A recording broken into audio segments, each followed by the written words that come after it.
Welcome to the Zoe Routh Leadership Podcast, where we explore the future and what this means for your leadership. We ask the big questions. What's happening on the horizon? What does this mean for us? And most importantly, what skills do I need now for leadership of the future? It's time to explore. Let's go. Hello, it's Zoe, and welcome to the show. On Planet Human, this news cracked me up a lot. It turns out Adam Newman wants to buy back WeWork. If you remember this story, I showcased it in my award-winning book, People Stuff, from 2020. So it's 4 years down the track since Adam Newman spectacularly got ousted from the company he helped co-found as a reckless and crazy, extravagant CEO. And in my book, I showcase him as an elder turned tyrant. He's the classic falling prey to power traps. He becomes impulsive. He becomes a little abusive. He creates this culture, which is like a frat boy culture, with his summer camp, with taking his crew away, all his staff away for the summer camp life experiences where it's debauchery on steroids. And all the meantime, he's got these grandiose visions of himself as president of the world, that he wants to found the first city on Mars. I'm kind of chuckling because he's just a larger-than-life character. It's really quite astounding. And he wants to get WeWork back. Now, they ousted him, and they've turned WeWork into this kind of beige co-working space organization since then. It's still going around the world, but it's certainly a lot more tame, and certainly clamped down on its meteoric explosion of properties around the world. So I guess it's watch this space and see if that'll happen. Yeah. I kind of wanted to, part of me is like, oh yeah, let's see what he does with it now. What a story that would be if he managed to buy WeWork back and do it all over again. Would he do anything differently? I suspect not, but you never know. So that's what's happening on Planet Human. On Planet Zoe, as this goes to air, I've pre-recorded this audio in this introduction because as you're listening to this, if you listen to it on the day that it comes out, I will be bushwalking on the Australian Alpine Walking Trail, a 15-day hike with some girlfriends of mine, my ex-Outward Bound friends. And this should be day 4 of a 15-day trek as you come to listen to this. So I would have done, let me just think about that, about 60 Ks by now, maybe up to 80 Ks of a 240-kilometer trek. So that's a little bit of fun. That's what's happening on Planet Zoe. I'm off in the wilderness with friends. And I'm sure I will tell you all about it. There'll be photos on social media when I get service. So you can have a look at all of that in a couple of weeks, I guess, when I'm back. In the meantime, pre-orders for Olympus Bound are up on my website and on Amazon. Please grab yourself a copy. There are goodies for those who do buy early. And if you buy the ebook version, email me the receipt and I will send you some of the other goodies that the people who are buying the paperback version off my website are getting too. Launch is officially May the 1st, so it's getting closer, just a few weeks away. So my question for you today is, how do we get started using artificial intelligence tools for HR processes? Because HR has a lot of processes and there's a lot of things in there that we could streamline and make a lot of it easier. My guests today, I have 2. They are co-founders of Thrive HR Consulting. They are Jason Walker and Rey Ramirez, and they have different backgrounds. Jason was about re-engineering workforces, and Rey did a lot of mergers. Let's clarify that. Mergers and acquisitions. Geez, maybe try and say it with an Aussie accent. Merger and acquisition. Yeah, there you go. And together they worked in different HR processes, have come together for this great HR consulting firm, which helps organizations adapt or adopt different AI technologies to take over or to streamline the services that they have in different organizations that involve HR processes, such as recruitment, for one. So we have a big deep dive into that, which is a lot of fun. So without further ado, on with the show. All the way from Houston and Denver, respectively, we have Jason Walker and Rey Ramirez. Welcome to the show. I thought you were going to say respectfully. Nobody's ever respectful to us, but so that's fine. That's a good intro. We don't deserve too much respect. Yes, as well as disrespectfully, if you like. I think exactly. It's all good. Yeah. We're glad to be on your show. And I'm thrilled to talk about AI and HR. I think HR is one of the professions that is leaning into the pickup of AI tools, or could be leaning into the pickup of AI tools. So I know that a lot of my clients and businesses struggle with how do we actually implement anything with AI? Where do we start? All that kind of stuff. So let's rewind a little bit. How did each of you get started in this industry? And maybe Jason, we'll start with you.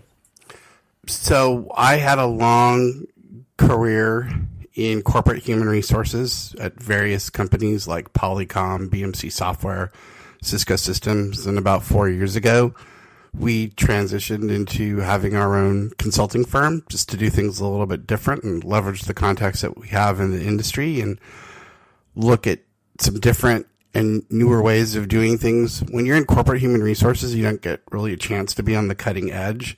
So starting our own consulting firm allowed us to do things that were on the cutting edge and new and different. And that's been really exciting. And our clients have really liked what we have done and are bringing to the HR ecosystem. I love it. So innovation and delighting clients, that's a good recipe as opposed to innovation and floundering. Yes, that's a great way of saying it. In fact, I'm going to steal that. No worries. Steal away. And Ray, how about you? Very similar to Jason. I mean, I spent, out of college, was able to join, a tech firm, in San Antonio, Texas. And I've been doing a lot, since then, spent, a lot of time in the tech field, and really enjoyed it. So spent about a little over 25 years, in tech, spent a lot of time in Latin America, in Europe, doing transactions and helping. And like Jason said, I was at, Jason and I worked together at Cisco Systems and BMC Software. And I worked for a couple of other firms, Electronic Arts, the video game company, as well as Cognizant Technologies Solution, and did about a few years at Deloitte Consulting too. So we thought we could do consulting better and really serve our clients, and that's why we started our firm. Fantastic. Well, from this side of the pond, you guys feel like, I'm projecting now, it feels like you guys are right at the forefront of where all the innovation, all the new stuff is happening, all the big conversations are happening about tech. And in Australia, it feels like we're kind of always at the tail end trying to pick up the scraps of what's going on. And there's not this concentrated dose of exciting, frenetic energy around what's new and how we can implement stuff. Like, it's a bit of a sleeper, I think, some of these tools for Australians. So what's happening in like HR and IT and AI coming all together? What are the latest tools and strategies that are coming up? And I'm not sure which one of you is best placed to answer that one, so you can nominate. Well, we were talking about something before the show started, and I'll put that out there, and then Ray can jump in from there. I think one of the things that we're seeing is right now there's a huge amount of hype about AI. And that's great. However, some of that hype is not necessarily turning into products actually being bought and used in companies. The hype is somewhat ahead of the commoditization of products within organizations. So those two haven't caught up yet. There's a lot of amazing products that can be used and will be used, but we're not necessarily there yet. There's obviously a huge amount of conversations, and you're picking up on that. We just are trying to be in a situation and help companies look at the hype, look at the tools, and then bring them into their organizations and effectively use them. So that's the bridge we're trying to build right now, and that's a pretty exciting bridge to be a part of, right? Yeah, that's correct.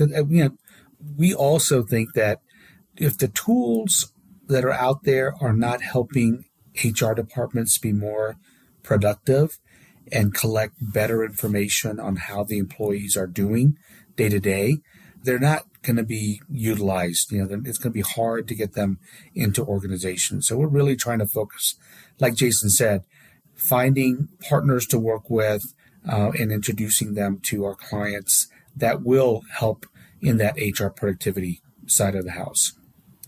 I think that's a good prerequisite before you go down an endeavor of introducing any new piece of software or AI tool or whatever. And I think there's a bit of like, as somebody who gets a briefing every day or emails every day about, oh, try all these new apps, and multiple of them claim to do the same thing, whether it's text to video, say, for example, as one of an AI tools, or an agent that claims to help you with your customer service, or an AI agent that claims to help you with drafting emails. And Google's got their latest Gemini thing coming out. I've been trying to get that plugged into my system so I can have an experiment with that. It's hard to know which one to pick because they're all new and you don't know which one's going to last, which one's going to actually be of service and actually help with productivity as opposed to just become something else to learn and implement. So that's the bridge that you guys are trying to do. What have you identified as the best places for organizations to start? Is there a particular process in HR that you think, yes, we can actually match a service into this? Well, I think one of the things that you need to look at is the fact that virtually every tool that is being deployed or will be deployed by a SaaS company going forward will have some sort of AI element to it. That's just going to be table stakes for most tools. So that will happen pretty much uniformly with everything that gets deployed. What we're looking at is the type of tools that really give you high-end or rapid organizational change. And so those are tools like Reveal AI, which is a partner of ours. And Reveal can do things that you just hadn't been able to do before. It can go out and it can survey 10,000 people, and it can give you the results of your survey in 2 weeks. And it can ask 50 to 100 questions, as opposed to in the old days when you had to use other tools that were more manual in nature, and you had to spend 6 months evaluating the data and analyzing everything that's being put through it. This tool will put everything on a really strong dashboard, summarize, and you'll be able to pick up some real-time information from just about every single individual in your organization, as long as you have participation within a week to 2 weeks. I mean, that just dramatically changes how people do surveys. It's funny because we're working with another tool where individuals are using that tool.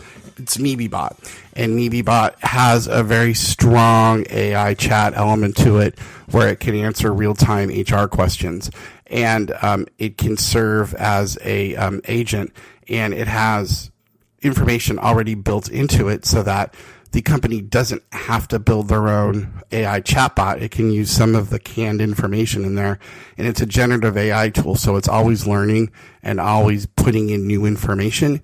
And so it really cuts the time that you need to be able to put together a chatbot, and it can serve that function of giving information like you get from an HR shared services organization. So some of these things are just amazingly changing how we're doing things, how AI can do things in the HR landscape almost immediately when you roll them out. Can I just check in with something around what you've just shared? So Reveal AI, starting with that one, can change how we do surveys. So I'm thinking about all the organizations I work with who deploy an agency to come in and do an employee engagement survey. That's a classic one.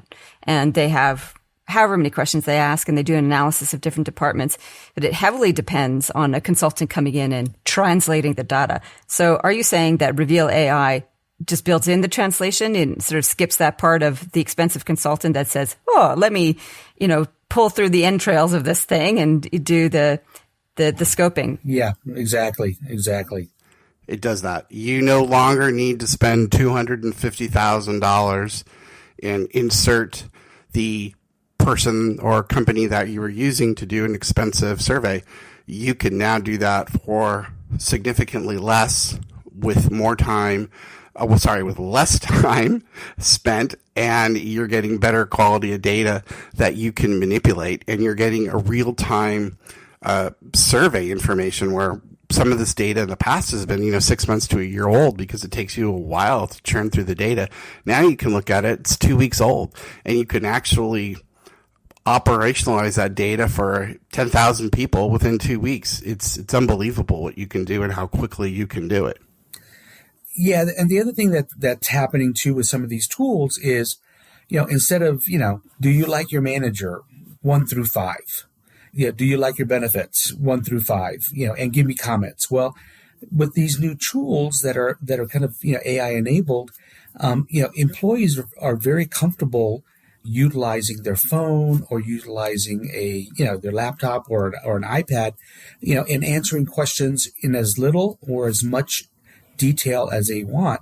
So it's a lot more interactive, and employees are used to, asking questions of a chatbot and getting a response. So a lot more engaged, better information, and a lot quicker on these surveys.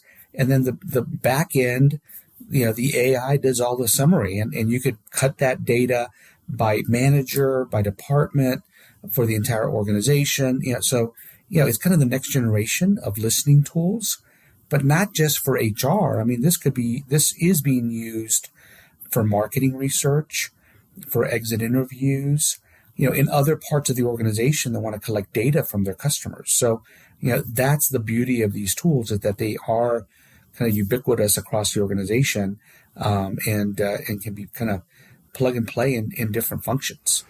The dashboards are incredible. And what's actually incredible as well is the fact that these AIs are programmed to be very empathetic.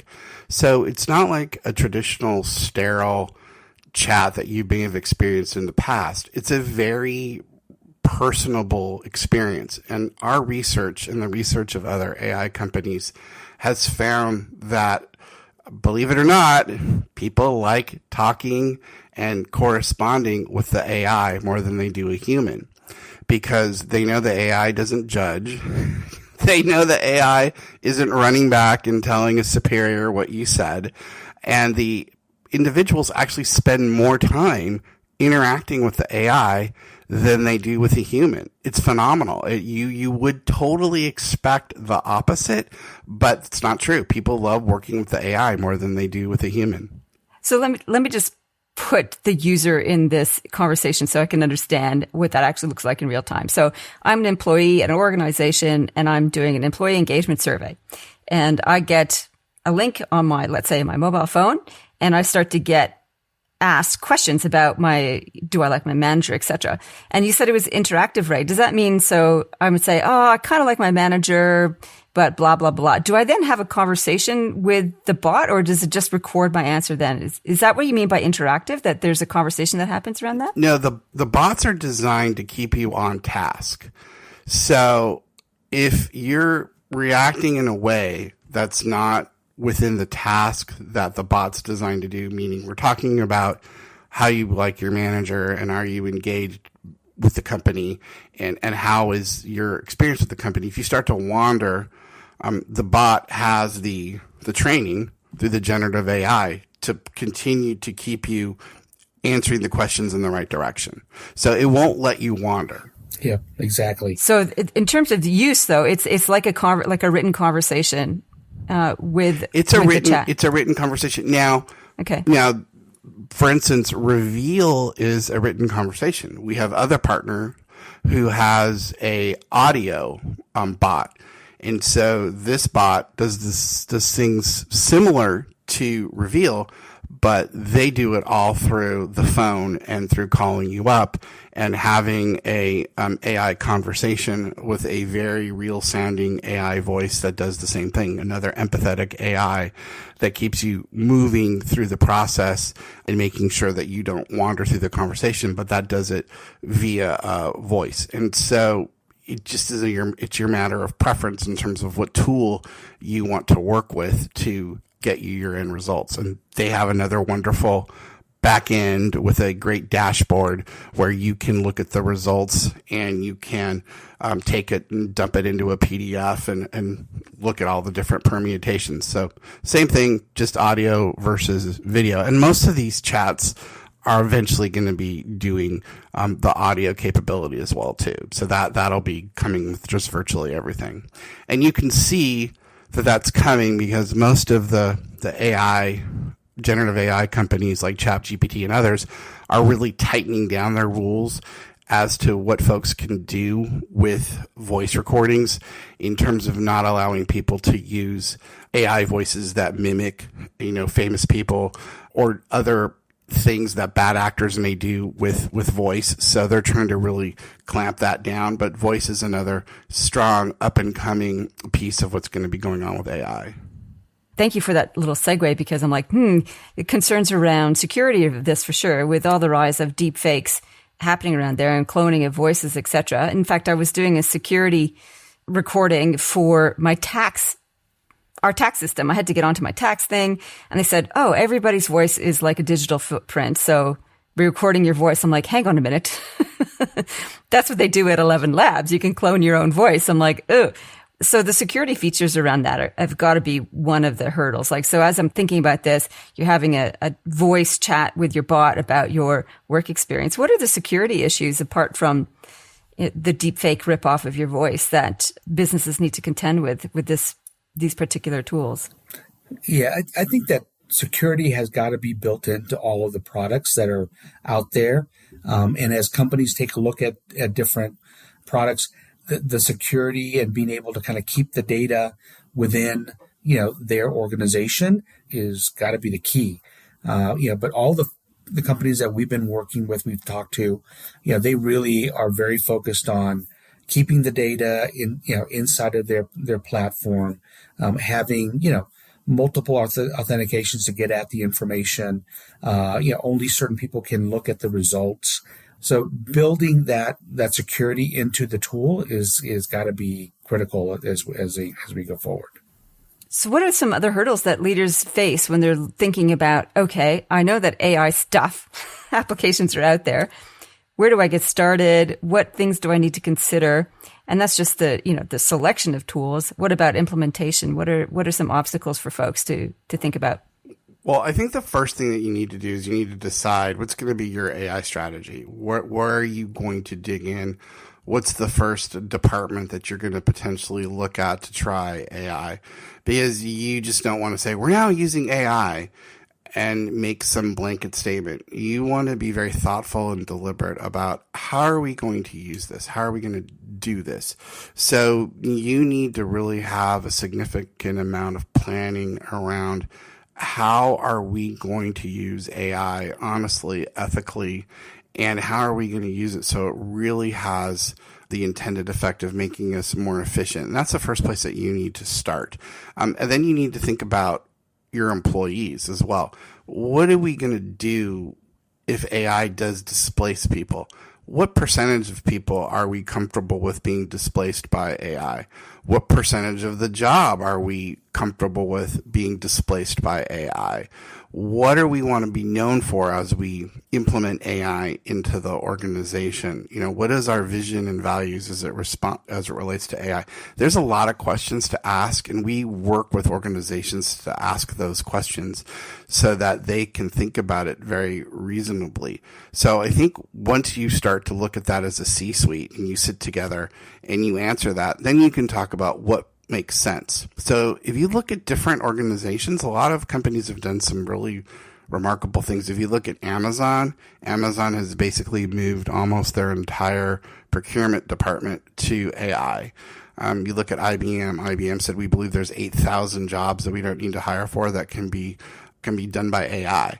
So I think your philosophy and how your strategic approach to how you roll it out is super important, and you need to really start there, because your employees are going to make a bunch of assumptions that, oh my God, you're going to make us all lose our jobs and all our jobs are going to go away. So there's a huge fear factor. So you have to help employees and customers not be fearful that they're going to lose their jobs and the fundamental nature of your company is going to change. And the other part of that process is not only putting in the right policies, working with your IT department and legal, because if you don't have those guardrails in place, You could have a lot of your intellectual property being put on ChatGPT, and guess what? Now it's out there.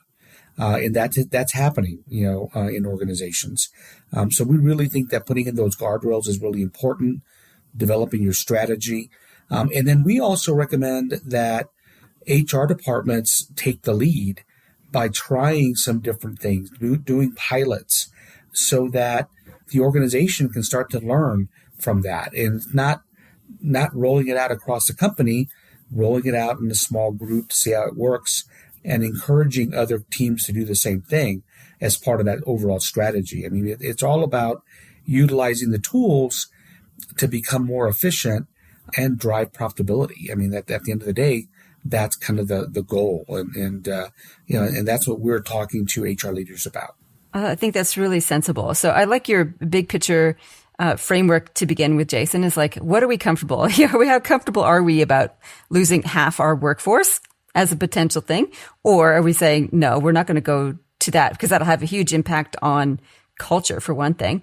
And maybe it's not something that we want to undertake. But I think that's really helpful to have that conversation before you actually look into the detail of what's possible, so that you don't make the decision in retrospect. You kind of have an idea about it, or whether you're going to retrain people or redeploy them in a different area if their particular role does get sucked up into AI. I love the idea also that you suggested of having a discrete experiment. I have a client right now that they've tasked a small workforce or small working group to test out Copilot with Microsoft, say, for example, and how it works for them, and feedback to the larger organization before they roll it out blanket way. I think one of the other obstacles is just leaders, HR leaders also, not knowing exactly what tools are out there that they could actually implement. And we've spoken about, so far, we've talked about two, a chatbot and a Reveal AI, which are surveys and chatbotting.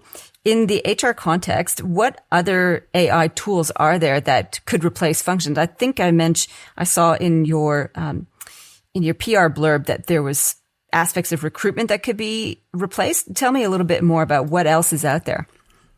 Yeah, I mean, recruitment has been ripe for AI for, probably longer than any other function in human resources. I mean, you can use AI to do your job search. We work with partners like Find'em AI who can go out and do an analysis of who's out there, build a profile. That's all done through AI. We can do all of the phone screens via one of the tools that we mentioned, Dial Me AI. They can call, do all the phone screens. We can look at the summaries and get all the information about the individuals. We can automate the offer letters through AI. Can you explain what you mean by phone screens with the AI? We can take a tool, one of our partners, Dial Me AI, and the tool actually is designed to do phone screens. So we can actually program it to ask specific questions related to specific jobs. And it can do 150 phone screens a minute. And it will call the individual and it will interview them in a human voice, very friendly, like we talked about, interactive, upbeat AI, and it will ask them phone screen questions. So I no longer need to have a sourcer go and call and do phone screens. We can do that all through AI. Yeah, and that one as an example, if you've got roles that are high turnover roles in retail, restaurants, warehousing, you really want to pre-qualify people before your recruiters talk to them. So this tool can ask that candidate 6-8 questions, and based on those answers, it takes the voice, turns it into, basically into text, and then that text will then be looked at by the recruiter, and they can determine who to talk to, who not to talk to. So it really saves time from the recruiter perspective to try to track somebody down who doesn't have the qualifications to work in a warehouse, as an example. Well, and if you look at it too, companies like Halliburton are also using voice-enabled AI for very sophisticated jobs. They use it for instance, all of their BD jobs. Their first line of screening for all their business development jobs is through voice-enabled AI interviews. And so we're rapidly going not just from lower skilled jobs. And by no means is that meant to be a slight on anybody, but we're going up the ladder to just about any kind of job. One of the first places you're going to have to start is with an AI interviewing you. And people are somewhat shocked about that, but that's coming faster than you think it will be here. So I just want to stay on this for just a little bit. So the obstacles or concerns around that are, an AI dismissed me out of hand, or I didn't put my best foot forward when the AI called me. How do we know that the AI is doing the right assessment on the phone interview? Is it just checking technical things, or is it checking attitude and other things? It's checking all of those based upon the questions that you ask it. And then what you can do is you look at the summary. You don't even have to listen to the entire interview. You will look at the summary of the interview, and the AI will assess that. Did you answer with certain keywords, or did you answer with certain key phrases that we have seen are predictions of a successful person that we've interviewed in this job in the past? Now, look, all this stuff is new, and all this stuff is definitely fraught with things that we haven't thought of before. So it's not perfect. And I don't want anybody to think we're saying it is perfect. It's not. There's a lot that needs to be done to make sure that these AIs are trained correctly. And there's going to be mistakes. It's just the way that it is. And so we have to be on the back end, as responsible users of AI, curating the data in very responsible ways.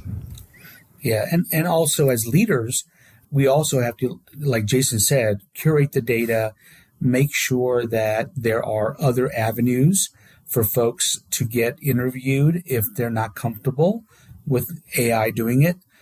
For somebody who has a disability, as an example, just making sure that there are, not using it 100% for everything, ensuring that there's, it's curated and that you're taking into consideration folks that may have a challenge, doing the interview with a chatbot, as an example. I mean, I'm neurodivergent, so I have dyslexia, and I have had dyslexia my whole life. And so for me, how I answer things and how I look at things is very different than how other people do. So I have a tendency to potentially answer things when it's it's like the big filter is here and they want to filter down to the smaller filter. I have a tendency to answer things differently. Now, my answer is probably pretty similar to what other people are saying, but I just respond to things with a different lens. And so for me, it's very important that we go forward with all these tools, and we are really safeguarding when people look at things with a different lens. So that's really important to me, as somebody that's, struggled, having to work and have a career and support myself and support my family when I think differently. So it's really important to me, and I understand the concerns there. And Ray and I are fighting really hard to make sure that those things happen correctly. Thank you. I think that's really important and useful part of the conversation is like, are these tools going to reinforce biases or break them apart? And do they offer opportunities or do they shut them down? And I think asking those questions and the development and implementation of them is really important. And those are questions that we need to ask regardless of whatever methodology we put into, let's say, recruitment or performance review, et cetera. And I think it's only really more in a contemporary setting that we're actually drilling down and checking ourselves against that. Yeah, I strongly believe we need to have some sort of independent review of these AI tools that allows for, and I hate to say the word, but I'll say it, and maybe there's a better word that I need to come up with down the road, but some sort of certification that says, look, the AI, we've examined it, and the company is using the best standards. They're training it in the most appropriate way. They are looking at people who are potentially who have come from disadvantaged backgrounds, traditionally disadvantaged backgrounds. They're looking at people who are neurodivergent. They're doing all the right things to make sure that the AI is working in the correct fashion. I really think we need to have that conversation. And we need to have, like I said, a badging process or a certification process that these companies go through that says, you're one of the good ones, you're a good actor, and of the companies that we're looking at, we should consider you. I think that's going to be really, really, really important, especially if government continues to not jump in with both feet and start to regulate what's going to happen with AI. I think independent outside groups are going to have to do that. Absolutely. Awesome. All right, gentlemen, are you ready for the Fast Five? Sure, let's go. Yeah.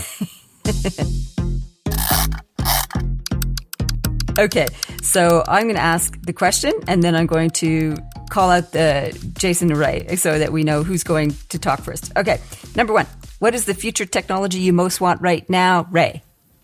Copilot by Microsoft. Very interested in it and think it could be a game changer for day-to-day tasks. Okay, awesome. Jason? I really want autonomous driving. I mean, I'm not a fan of driving per se. Like, I just want to get into my car. I want it to take me where I want to go. I don't want to have to think about it. And I'd love to be able to work on my laptop or read a book. So for me, I'm into autonomous driving, but I think autonomous driving has really fallen off the radar. I'm not necessarily sure we're ever going to get there. But yeah, autonomous driving, that's my pick. Oh, I'm with both of you on both of those things. Number two, best tip you ever got for leadership, Jason?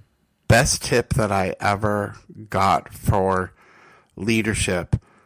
I think that the best tip I ever got was probably from my dad, who was very hard on me, just that life's not fair.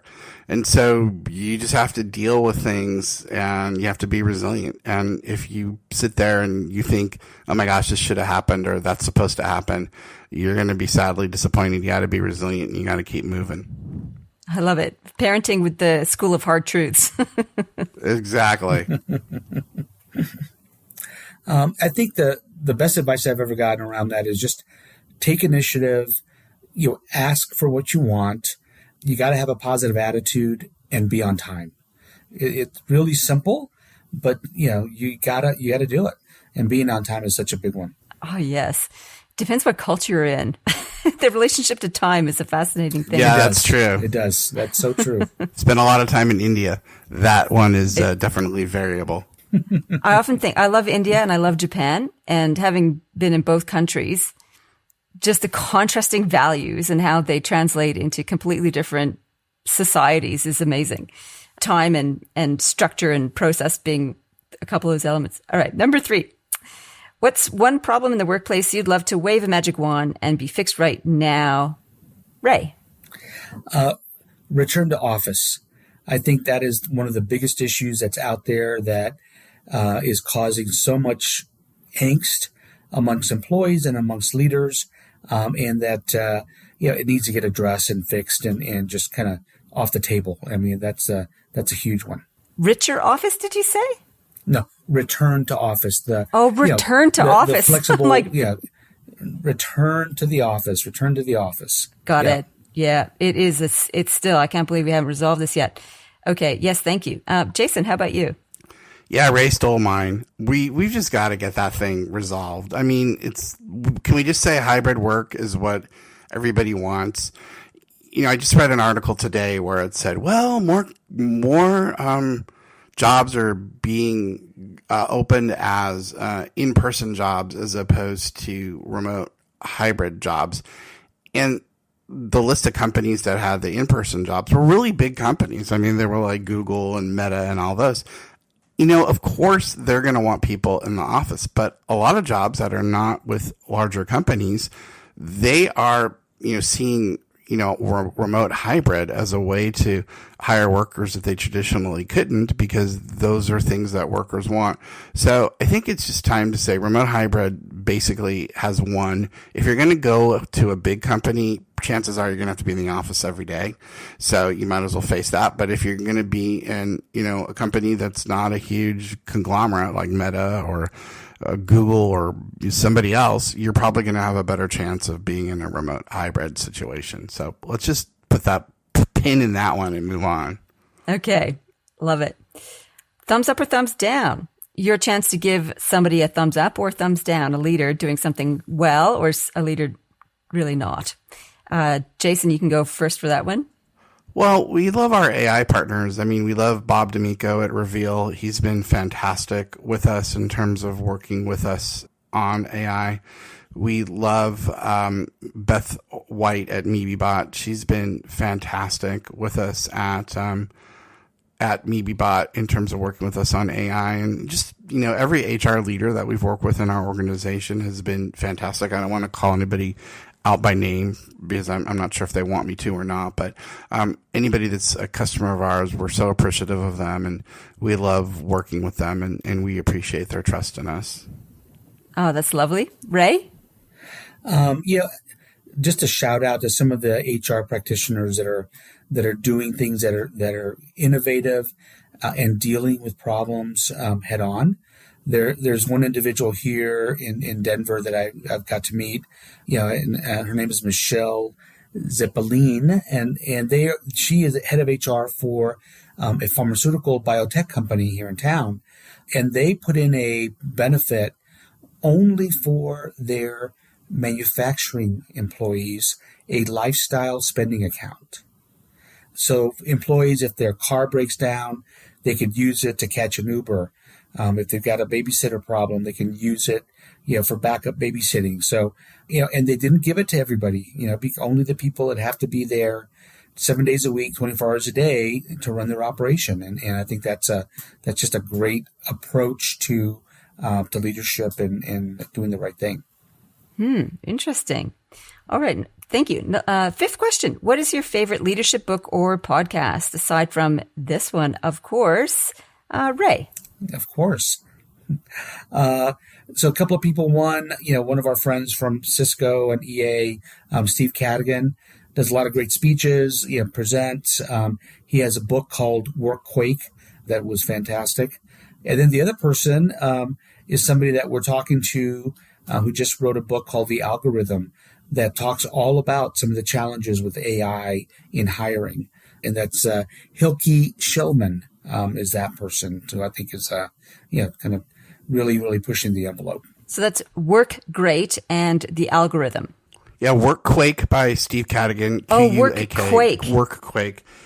Okay, awesome. Yeah, and then actually the book that Ray's talking about it's called The Algorithm, and it's by Hilke Shillman. And the front of the book says how AI decides who gets hired, monitored, promoted, and fired, and why we need to fight back now. And so we, as we talked about, the efficacy of AI is super important to us. So we're actually excited to be spending some time with Hilke coming up and finding out maybe how we can partner a little bit with her. So that's something that's up and coming for us. So we're excited about that. Cool.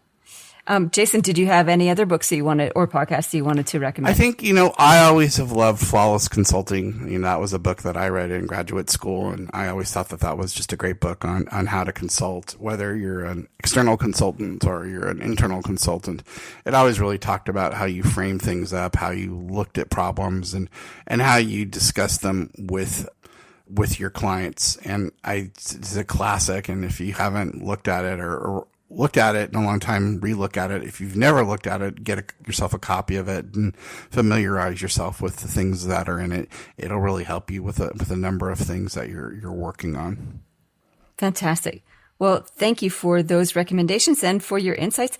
That was the Fast Five.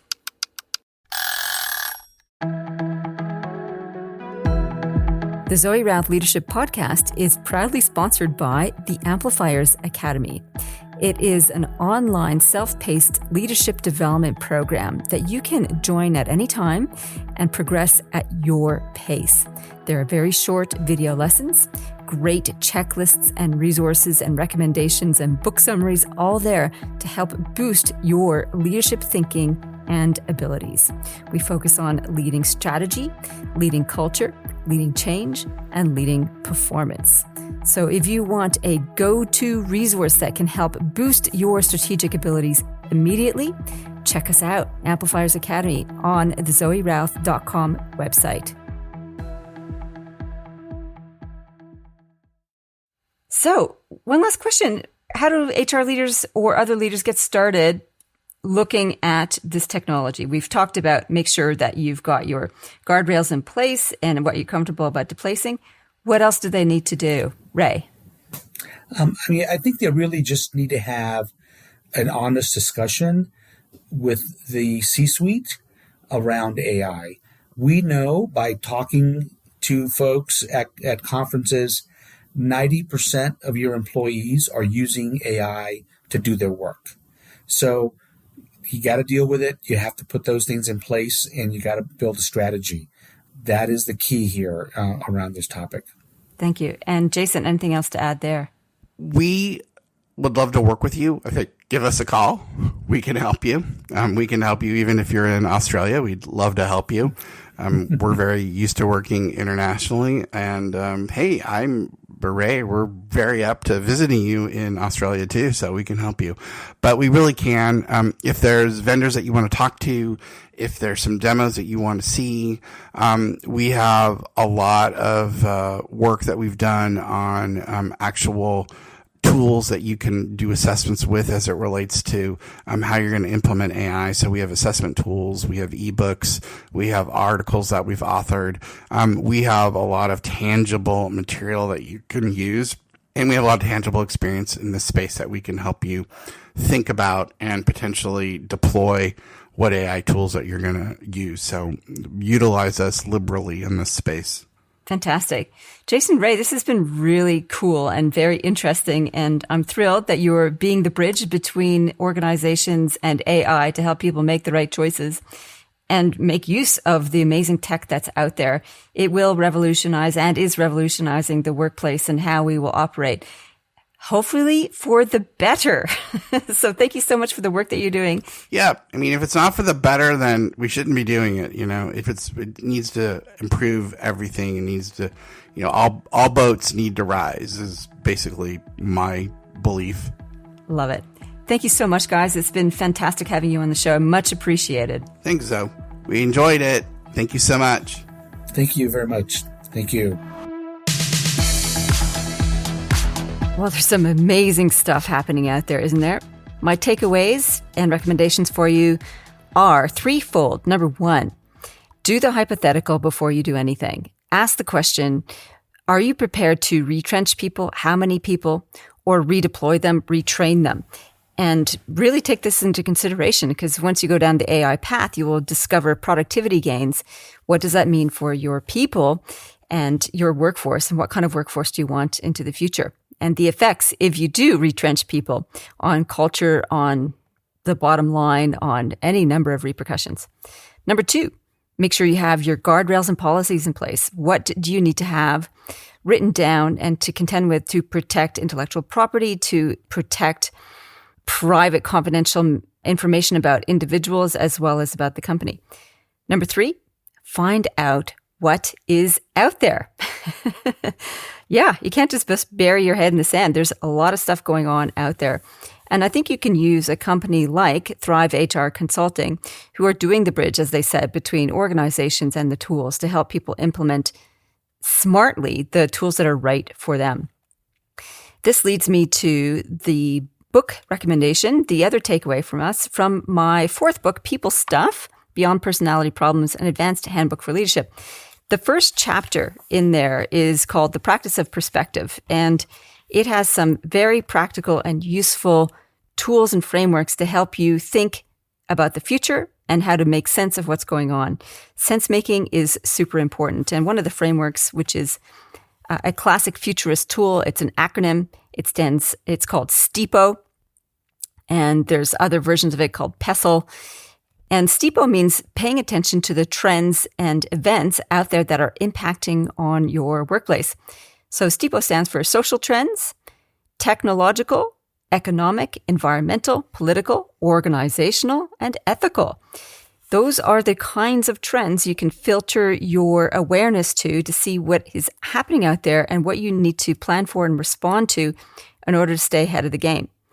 Specifically, when it comes to monitoring this AI stuff in the new world of the intersection between technology and humans, there's a couple of recommendations I have for you, 2 blogs and a podcast. The blog that I love is by David Matten called New World, Same Humans. He looks at the technological trends and asks the question, how does this fit with existing human needs and how will it interface with humans, which I think is a really powerful newsletter. It does the thinking for you, in other words. It's like, this is what's happening and this is what it means.